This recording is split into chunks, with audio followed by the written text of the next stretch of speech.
uma coisa normal, mas para Deus não. Porque Deus, ele usa as coisas normais quando ele quer realizar uma grande obra na nossa vida. E foi isso que aconteceu.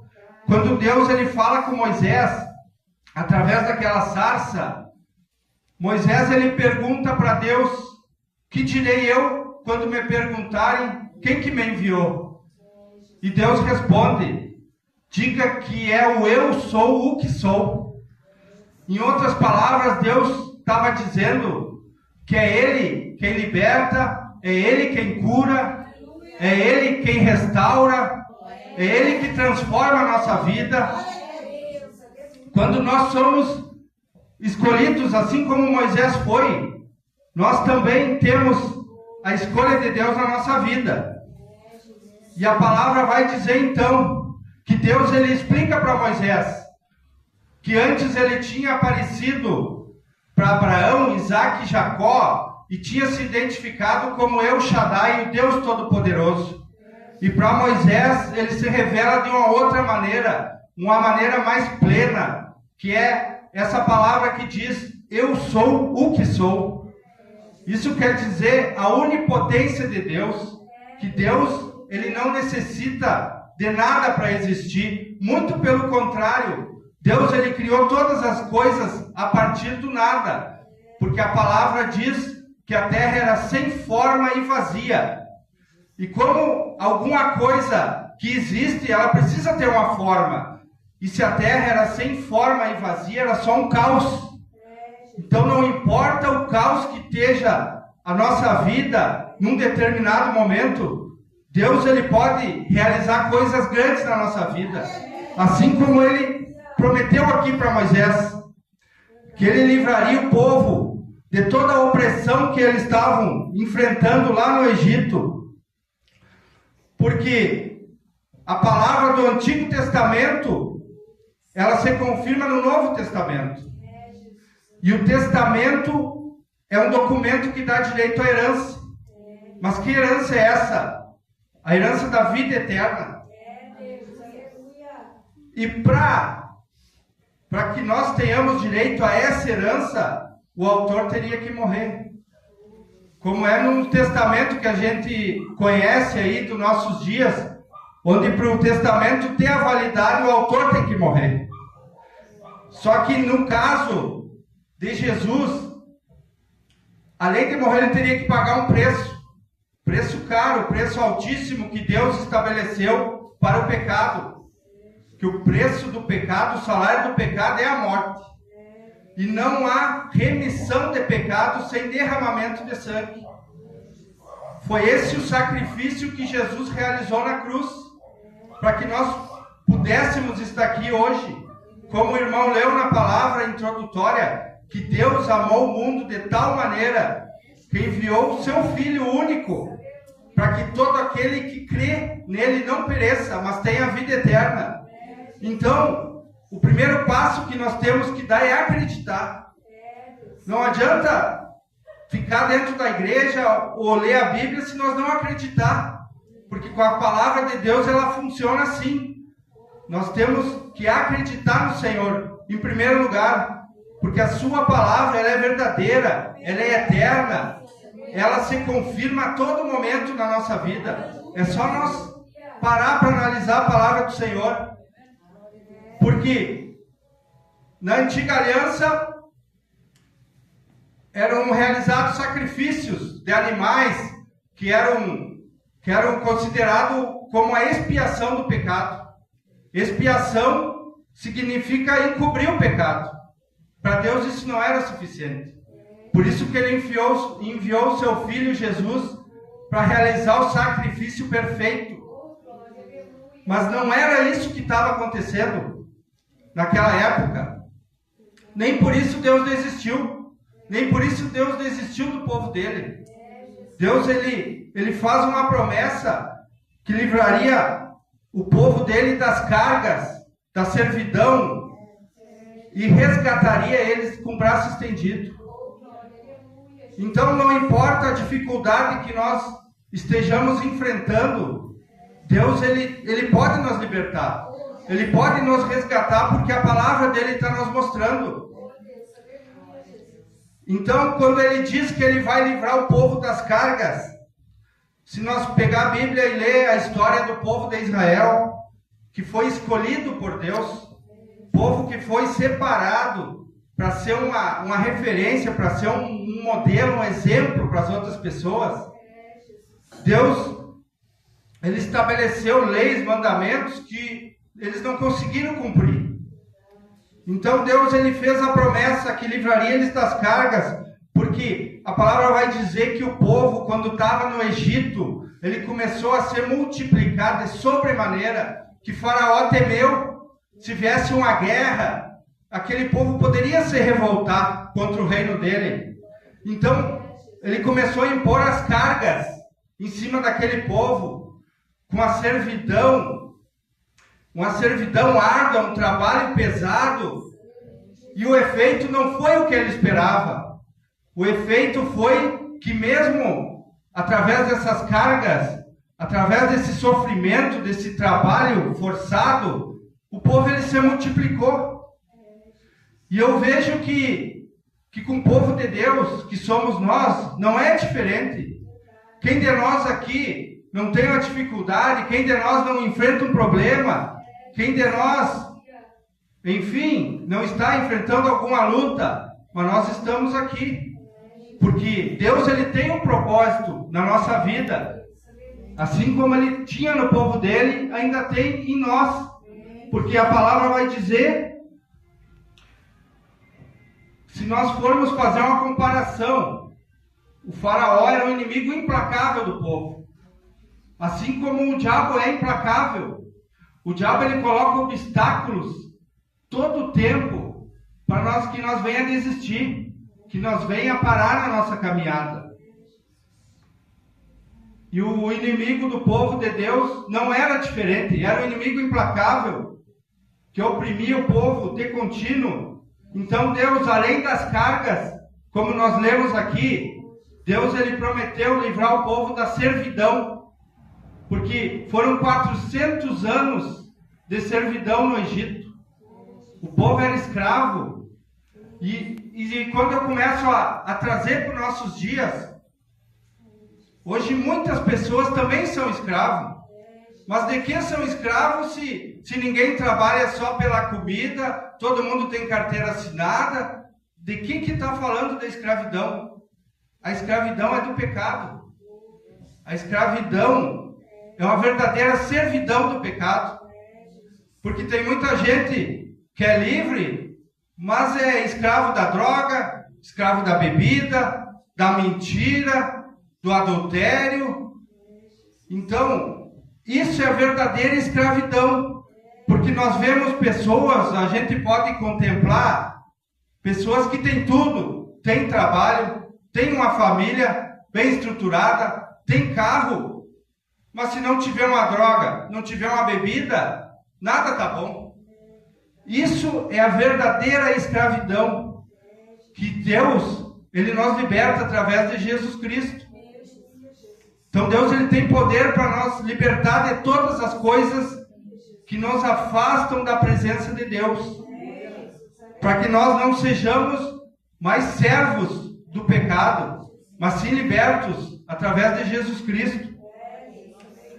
E era isso, quando o Faraó viu que não surtiu efeito todas essas medidas que ele tomou para oprimir o povo de Deus, ele foi mais adiante.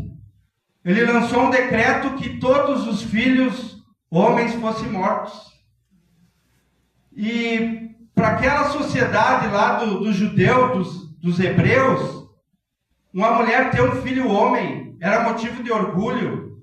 Uma mulher ter um filho homem era como tirar a desonra dela, era dar continuidade naquela descendência. E é isso que o diabo quer na nossa vida. O diabo quer matar os nossos sonhos, quer tirar a nossa dignidade, quer nos humilhar, mas Jesus, ele veio para nos dar vida e vida em abundância. É isso que diz a palavra do Senhor. É isso que nós temos que acreditar na palavra do Senhor. E a palavra vai dizer, que nós acabamos de ler, que o Senhor, ele disse, com braço estendido vos resgatarei. O Senhor falou para Moisés, quando o povo se viu encurralado diante do Mar Vermelho. De um lado, o exército de Faraó, do outro, o mar, uma imensidão de água. Mais uma vez o povo clamou. E Deus, ele falou para Moisés, por que clamas a mim? Diga ao povo que marche. Então tem horas que não basta só nós orar a Deus, só nós clamar, até mesmo murmurar é uma exclamação, mas nós temos que fazer a nossa parte, nós temos que sempre seguir adiante. Então Deus, ele vai e fala para Moisés, estende a tua mão e o teu cajado, e para estender a mão nós temos que estender o braço junto. Ali estava se cumprindo essa palavra que com braço estendido vos resgatarei. Foi através dessa ocasião que teve no povo, na libertação do povo de Israel, quando o povo passou por terra seca, no meio do mar, e o exército de Faraó depois foi engolido pelas águas. Aí se cumpriu a última parte dessa palavra aqui, que Deus prometeu, quando ele diz que eu vos tomarei por meu povo e serei o vosso Deus e saberei que eu sou o Senhor. Foi o irmão Paulo que cantou aqui um cântico novo. Foi isso que eles fizeram lá. Eles cantaram um cântico novo declarando a vitória, que só o Senhor era Deus. Então Deus, quando ele lança uma palavra na nossa vida, ela se cumpre. Quer o diabo queira, quer ele não queira. Porque a palavra de Deus é um verdadeiro decreto. A Bíblia é uma lei espiritual. Todos estão sujeitos a essa lei. O diabo, os demônios, o inferno, quer eles concordem ou não concordem. Então, quando Deus, ele lança uma palavra, ela se cumpre, porque ela é irrevogável. Ninguém consegue revogar a palavra de Deus. E foi isso que aconteceu lá no Antigo Testamento. Agora eu gostaria de ir para o Novo. Porque, como eu disse aqui no início, a palavra de Deus, ela é eterna, ela permanece. E é isso que acontece no Novo Testamento também, porque Jesus, ele também nos livra das cargas. A palavra de Deus diz, Jesus falou, não fui eu, Jesus falou, vinde a mim todos os que estáis cansados e oprimidos, e eu vos aliviarei, porque o meu jugo é suave e o meu fardo é leve. Essa palavra aqui é tremenda, que confirma que Jesus, ele também nos livra das cargas. Porque há três que testificam no céu, Pai, Filho e Espírito Santo, e os três são um, numa mesma essência. O que significa? Que os três, eles concordam entre si. O que um faz, o outro também faz. Porque eles são um só. Então, assim como Deus livrou o povo das cargas lá no passado, Jesus, ele nos livra através da sua palavra. E quando ela diz que o meu jugo é suave e o meu fardo é leve, é uma comparação que Jesus faz para que todos entendam. Porque Jesus era mestre, mas nem pelo fato dele ser mestre, ele ia falar difícil. Ele fazia comparações com coisas que as pessoas estavam familiarizadas. Assim como era naquela época. Tinha vários agricultores lá. Então Jesus, ele faz essa comparação. Que o jugo é suave e o fardo é leve. O jugo era uma peça de madeira que era colocada na junta de bois para lavrar. E geralmente era 2 bois. Um boi mais novo e um mais velho. Por que o mais velho? Porque ele já conhecia o caminho. E quando esse mais novo queria tomar outra direção, ele acabava se machucando. Porque ele queria se desviar do caminho. E é assim que acontece no nosso meio. Quando nós queremos sair da direção de Deus e do que o Senhor quer para a nossa vida, nós acabamos nos machucando. No casamento é assim também, quando um quer ir para um lado, o outro para o outro, dá desgaste. Então era para que ficasse clara essa palavra. Porque Jesus ele tem interesse que todos nós aprendemos e entendemos a palavra dele. Por isso que fazia essas comparações, e com Nicodemos, que nem está lá no versículo que o irmão leu, Jesus ele falou de coisas mais profundas. Mas Nicodemos ele não era espiritual, ele era doutor da lei, era príncipe, mas ele não era espiritual, ele era carnal. E Jesus quer alcançar todo mundo. Quem não é espiritual ainda, um dia vai ser. É só buscar o Senhor. É só buscar que todos vão conseguir entender as maravilhas que é a palavra do Senhor. Porque tudo que nós buscar aqui, nós encontramos. Se nós parar para meditar na palavra. E é isso que ela nos diz. Que Jesus ele também nos livra da servidão. Foi a servidão do pecado que eu falei antes. Jesus, ele nos livra porque para ele foi dado todo o poder. Não foi algum poder, foi todo. Todas as coisas estão sujeitas ao Senhor.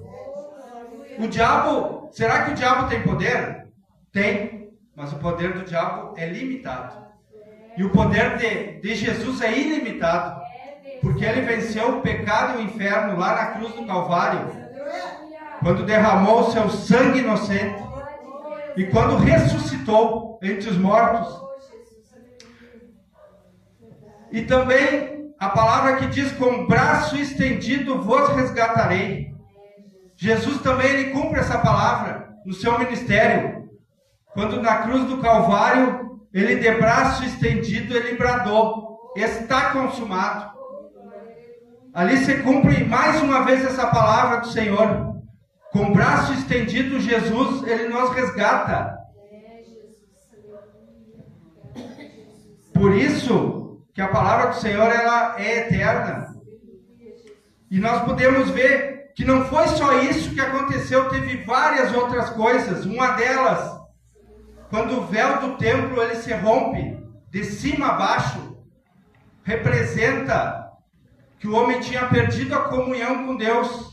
Quando ele caiu na desobediência, lá no início da Bíblia, lá no jardim, Adão desobedeceu, a palavra vai dizer que Deus falava com eles na viração da tarde todos os dias. O que é isso? É a comunhão com Deus, e isso foi quebrado. Lá no Antigo Testamento, na Antiga Aliança, isso foi quebrado. Mas Jesus, ele restaurou no dia que ele fez o sacrifício na cruz, que o véu do templo se rompeu de cima a baixo. Hoje nós temos acesso ao Senhor, mas basta nós buscar o Senhor em espírito e em verdade. Espírito e em verdade.